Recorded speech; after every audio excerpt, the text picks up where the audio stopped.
दोस्तों, IAS officer का post काफ़ी ज़्यादा पावरफुल माना जाता है। ऐसा इसलिए क्योंकि पहले आईएएस ऑफिसर को सब डिवीज़न की जिम्मेदारी सौंपी जाती है और उसके बाद उन्हें डिस्ट्रिक्ट लेवल पर ऑफिसर अपॉइंट किया जाता है।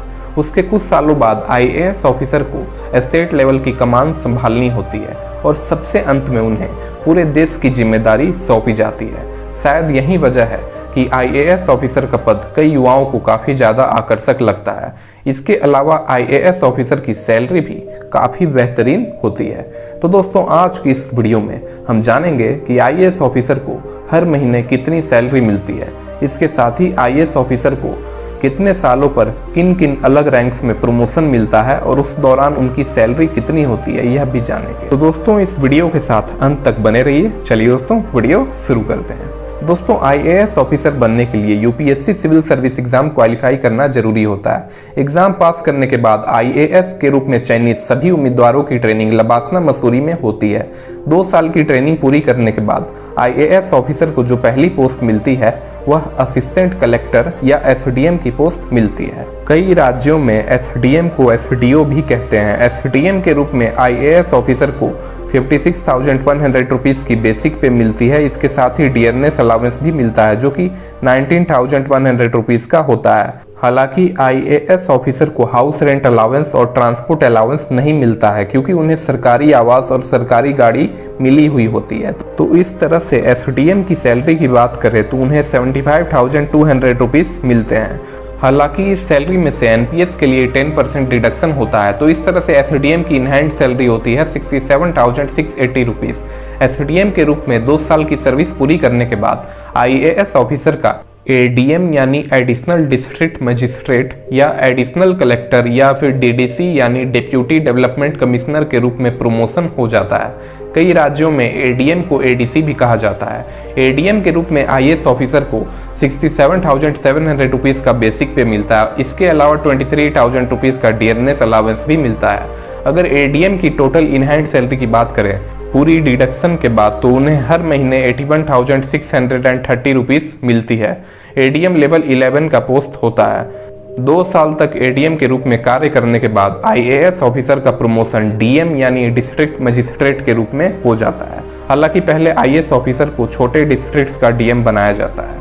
कई स्टेट्स में डीएम को डीसी यानी डिस्ट्रिक्ट कलेक्टर भी कहा जाता है। तो इस तरह से कुल 4 साल की सर्विस पूरी करने के बाद आईएएस ऑफिसर को डीएम का पद मिल जाता है। छोटे जिले का डीएम लेवल 12 का पोस्ट होता है। आईएएस ऑफिसर को छोटे जिले के डीएम के रूप में 78,800 रुपीज़ का बेसिक पे मिलता है। इसके साथ ही 26,800 रुपीज़ का डियरनेस अलाउंस भी मिलता है। तो इस तरह से पूरी डिडक्शन के बाद डीएम की टोटल इन हैंड सैलरी होती है 95,000 रुपीज़। छोटे जिले के डीएम के रूप में 5 साल तक कार्य करने के बाद आईएएस ऑफिसर का प्रमोशन स्पेशल सेक्रेटरी या बड़े जिले के डीएम के रूप में हो जाता है। यह लेवल 13 का पोस्ट होता है। आईएएस ऑफिसर को डीएम के रूप में 1,18,500 रुपीज़ का बेसिक पे और 40,300 रुपीज़ का डियरनेस अलाउंस मिलता है। तो इस तरह से पूरे डिडक्शन के बाद डीएम को हर महीने 1,42,920 रुपये मिलते हैं। आईएएस ऑफिसर को इस पद तक पहुंचने में तकरीबन 9 साल का समय लग जाता है। दोस्तों, आईएएस ऑफिसर बनने के लिए UPSC civil service exam pass करना जरूरी होता है। तो दोस्तों, नीचे आप कमेंट बॉक्स में यह कमेंट करके बताओ आप इनमें से कौन से साल में UPSC civil service exam pass करके आईएएस ऑफिसर बनोगे, नीचे कमेंट में बताएं। डीएम के रूप में 6 साल तक काम करने के बाद आईएएस ऑफिसर का प्रमोशन डिविजनल कमिश्नर या सेक्रेटरी के तौर पर हो जाता है। डिविजनल कमिश्नर के कंट्रोल में 3 से 4 डिस्ट्रिक्ट्स होते हैं। वहीं जिन आईएएस ऑफिसर को डिविजनल कमिश्नर का पोस्ट नहीं मिलता है उन्हें इसी पोस्ट के बराबर स्टेट गवर्नमेंट के कई सारे डिपार्टमेंट में से किसी एक डिपार्टमेंट का सेक्रेटरी बनाया जाता है। कई दूसरे स्टेट्स में सेक्रेटरी को कमिश्नर भी बोला जाता है, जैसे यूपी, महाराष्ट्र, तमिलनाडु और भी कई सारे स्टेट्स में गवर्नमेंट डिपार्टमेंट्स के हेड को सेक्रेटरी की जगह कमिश्नर बोला जाता है। ये सभी लेवल 14 के पोस्ट होते हैं। लेवल 14 के इन पोस्ट आईएएस ऑफिसर को 1,44,200 रुपीज़ का बेसिक पे और 49,000 रुपीज़ का डियरनेस अलाउंस मिलता है।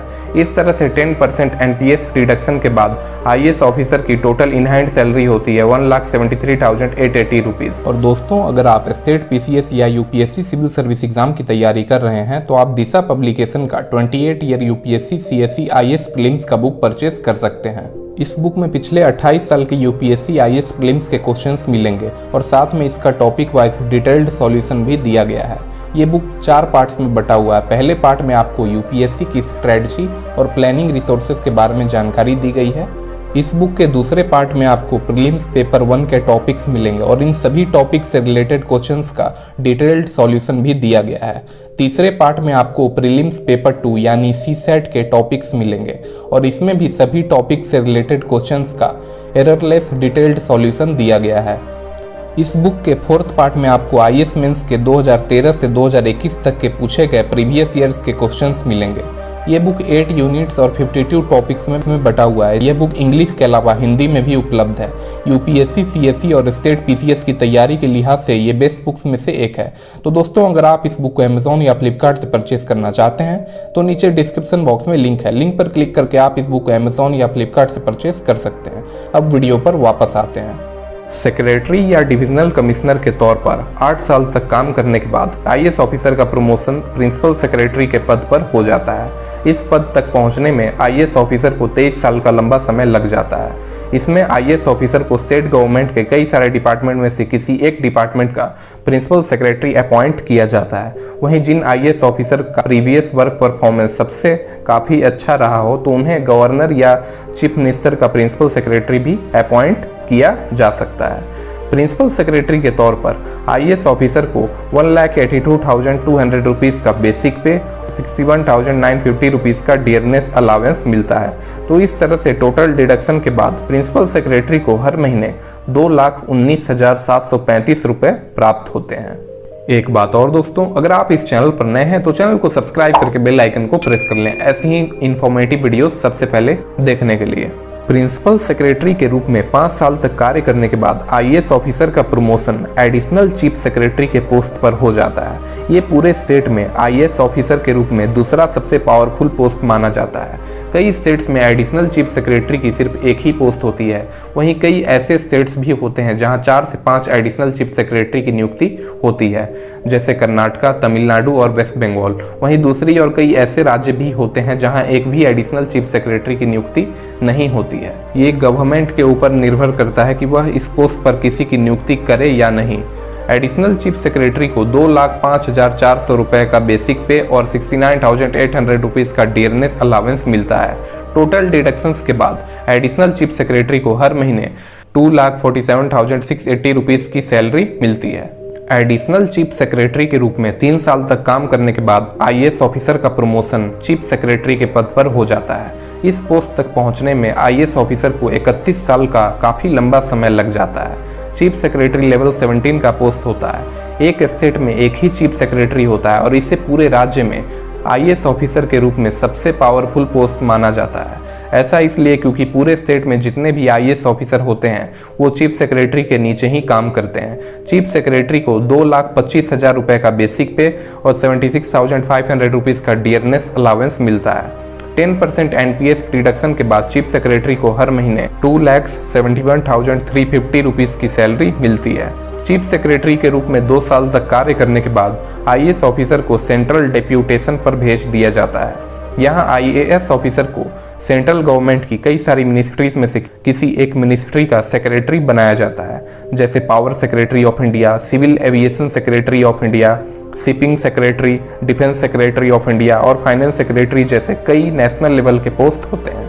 हालांकि यह सभी पोस्ट लेवल 17 के होते हैं, तो इस वजह से इन्हें चीफ सेक्रेटरी के बराबर ही सैलरी मिलती है। आईएएस ऑफिसर को केंद्र सरकार के इनमें से 2 से 3 मंत्रालयों में 3 से 4 साल का एक्सपीरियंस प्राप्त करने के बाद उनका promotion cabinet secretary of India के पद पर हो जाता है।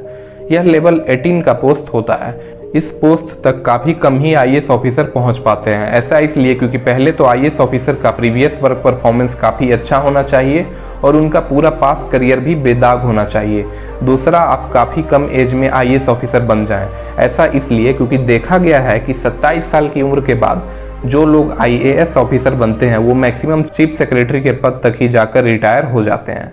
कैबिनेट सेक्रेटरी आईएएस का टॉप लेवल का पोस्ट होता है। आईएएस में इससे बड़ा पोस्ट और कोई नहीं होता है। अगर कैबिनेट सेक्रेटरी की सैलरी की बात करें तो टोटल डिडक्शंस के बाद इन्हें हर महीने 3,01,500 रुपये वेतन के रूप में मिलते हैं। तो दोस्तों आज का हमारा वीडियो यहीं पर समाप्त होता है। अगर वीडियो अच्छा लगा हो तो इस चैनल को सब्सक्राइब करके बेल आइकन को प्रेस कर लें। चलिए दोस्तों, मिलते हैं अगली वीडियो में, तब तक के लिए जय हिंद, वंदे मातरम।